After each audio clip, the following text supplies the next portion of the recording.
Salut les amoureux du gaming et plus précisément de la Wii U. On se retrouve aujourd'hui pour une vidéo collection hors série comme la vidéo PlayStation 4 qui vous a apparemment plu, on peut dire ça, parce que 100 vues à l'heure où j'enregistre cette vidéo.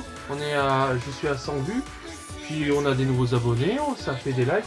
Mais j'en parlerai plus précisément dans la vidéo vlog du mois de décembre qui arrivera à la fin du mois.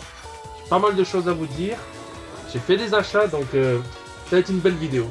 Donc, trêve de bavardage, sinon la vidéo va durer 1 heure. Mais non, celle-là, comme c'est une petite collection, je pense qu'une demi-heure, ça devrait être calé. Donc, il y a 3 jeux que je n'ai pas lancés encore dans cette collection, et je le promets, c'est le cas. Paper Mario Color Splash. Alors, je peux pas vous dire si c'est bien ou si c'est nul. Je l'ai pas encore lancé. Apparemment, il n'a pas eu de très bons retours. Moi, le seul Paper Mario que j'ai fait, c'est celui sur Wii, parce que les autres sont chers et pas faciles à trouver. Donc celui-là, je peux pas vous dire si c'est bien. Celui-là sur Wii, je l'ai trouvé moyen. Donc peut-être que celui-ci sera mieux, comme il utilise, je pense, les fonctionnalités du gamepad. À voir. Pikmin 3, ça c'est le deuxième jeu que je n'ai pas encore lancé. J'ai jamais fait de Pikmin de ma vie. Donc je me suis dit, il faudrait bien que je m'y mette. Le 1, il est sur GameCube et il n'est pas très facile à trouver. Le 2, il est sur Wii, c'est pareil, je l'ai jamais vu aussi en boutique. Et là, le 3, je l'ai trouvé pour même pas 15 balles. Donc je me suis dit, allez, Mathéo, il faut que tu te lances sur Pikmin. C'est peut-être une bonne licence de Nintendo. Donc j'ai acheté celui-ci et je vous dirai quand je l'aurai lancé si c'est cool ou pas. Captain Toad, Treasure Tracker. Alors, Captain Toad, c'était à la base des des niveaux bonus dans Super Mario 3D World. Vous n'aurez pas Super Mario 3D World dans la collection parce que je le possède sur 3DS et je crois que c'est exactement le même jeu. Donc si c'est le cas, dites-moi dans les commentaires si je me trompe pas. Et donc si je le trouve à 2-3 balles, je le prendrai, mais sinon ça sert à rien que je l'ai sur deux consoles quoi. Donc Captain Toad Treasure Tracker, franchement une belle découverte. Je m'attendais à pas beaucoup et puis franchement ça change. En fait c'est ça qui est cool, c'est que c'est enfin un jeu Nintendo qui change. C'est pas le classique Mario 2D ou le Mario 3D ou même les autres licences. Là ça change. C'est comment on pourrait dire ça? C'est du puzzle game aventure, ouais, une plateforme. Je crois qu'on a un peu plus d'une quarantaine de niveaux. Il est avec Captain Toad et Captain Toadette. Vraiment cool, j'en ai parlé vite fait dans un podcast de l'ami Ludo Geek & Gaming sur sa chaîne Geek & Gaming. Et il y a un des podcasts où à la fin je reviens sur Wii U et sur Captain Toad et j'avais dit que j'avais kiffé, que c'était vraiment cool. Celui-là par contre je l'ai fini. Il est vraiment bien. Bon par contre c'est pas dur comme jeu.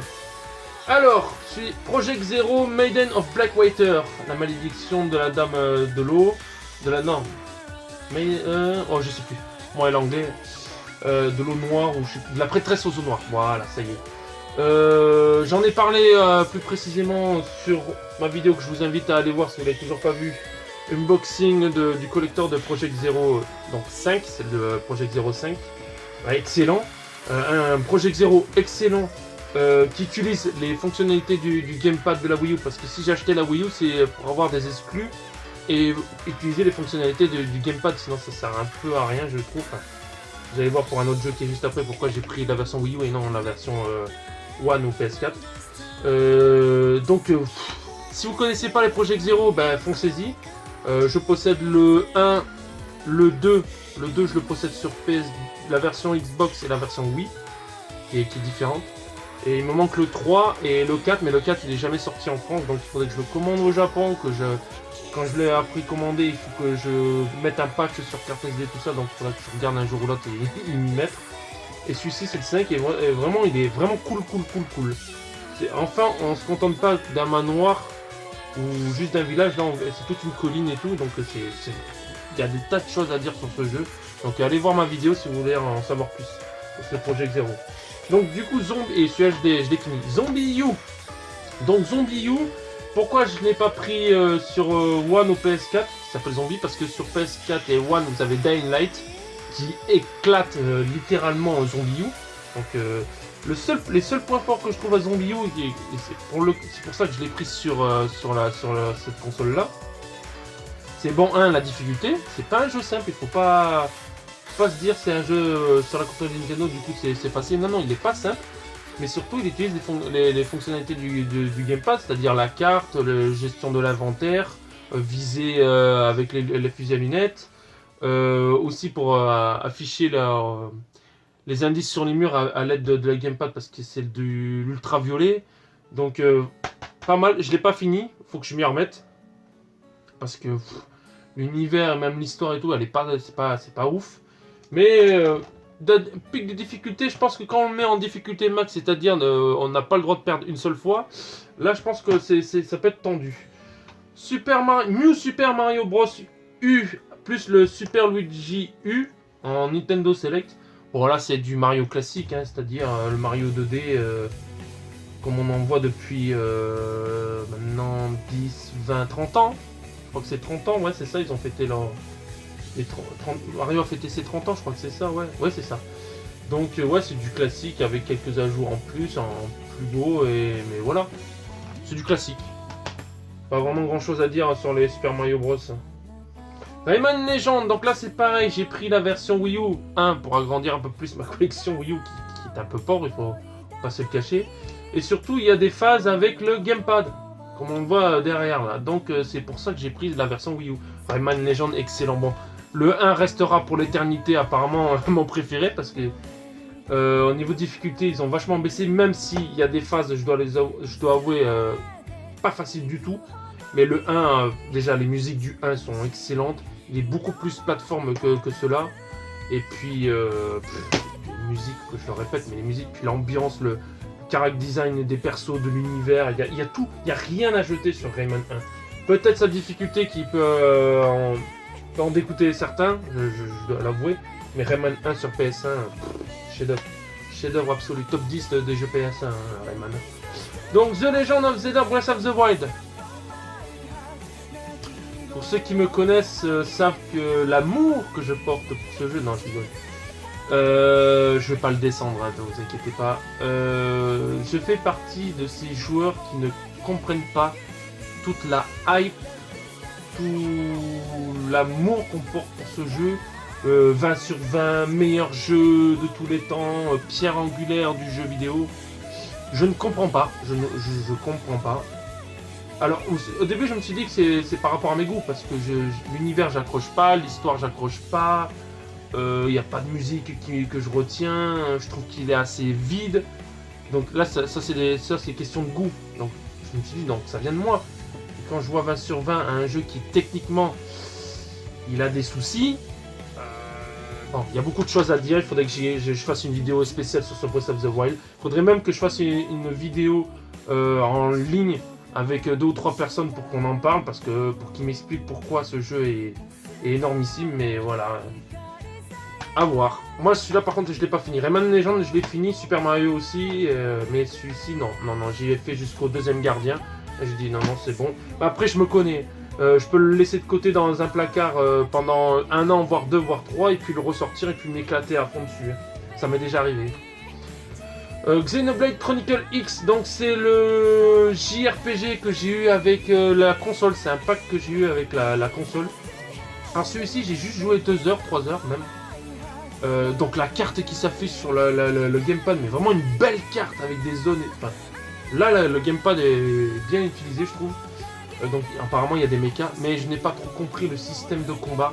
Donc c'est un jeu que je mets de côté parce que c'était pas le moment de faire un JRPG parce que JRPG c'est hyper long. Et là c'est pareil, j'ai d'autres jeux aussi sur le feu donc je vais pas me lancer dans un jeu qui fait au moins 100 heures ou un truc comme ça.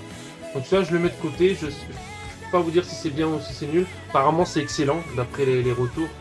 Donc Xenoblade Chronicle X. Coffret Bayonetta 1 et 2, donc j'ai refini Bayonetta 1 il n'y a pas si longtemps que ça sur ma Wii U. Je l'avais déjà j'avais déjà la version collector sur PS3. Oui, je sais, la version PS3, c'est pas la meilleure des versions. Si vous avez le choix, il faut prendre la version 360, qui est ressortie aussi sur Switch, je crois. Et du coup, voici le troisième jeu que je n'ai pas lancé sur la Wii U, c'est Bayonetta 2. Donc je pense que ça va être excellent parce que Bayonetta 1, c'est trop cool. Bon, je préfère Dante Inferno ou God of War quand même, ou même Devil May Cry sur ce style de jeu-là, beat'em all. Mais du coup Bayonetta 2, il me tarde de le lancer, donc c'est cool. J'ai toujours des jeux à faire, donc merci les caches, merci Amazon, merci eBay, tout ça, parce que grâce à vous j'ai des jeux en réserve Donc j'ai de quoi jouer. Donkey Kong Country Tropical Freeze, ah ben là c'est l'excellence. Pour moi ça écrase littéralement les Mario Bros 2D. Je préfère 10 fois plus jouer à des Donkey Kong Country. Donc déjà la trilogie sur Super Nintendo, je parle que des Donkey Kong 2D, hein, attention. La trilogie Super Nintendo excellente, merci Rare pour ça.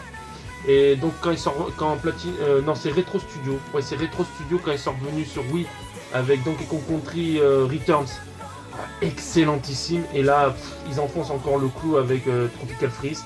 Je préfère quand même celui-là sur Wii, mais celui-ci n'invente pas trop, à part rajouter 2 personnages de plus. Mais par contre je préfère les ennemis, les espèces de pingouins et autres animaux venus du nord, que les espèces de masques Maya qu'on avait comme ennemis dans le 1. Dans le Returns. Et voici mon dernier jeu Wii U. Le Kirby et le pinceau arc-en-ciel. Donc sympa, un petit Kirby, sympatoche.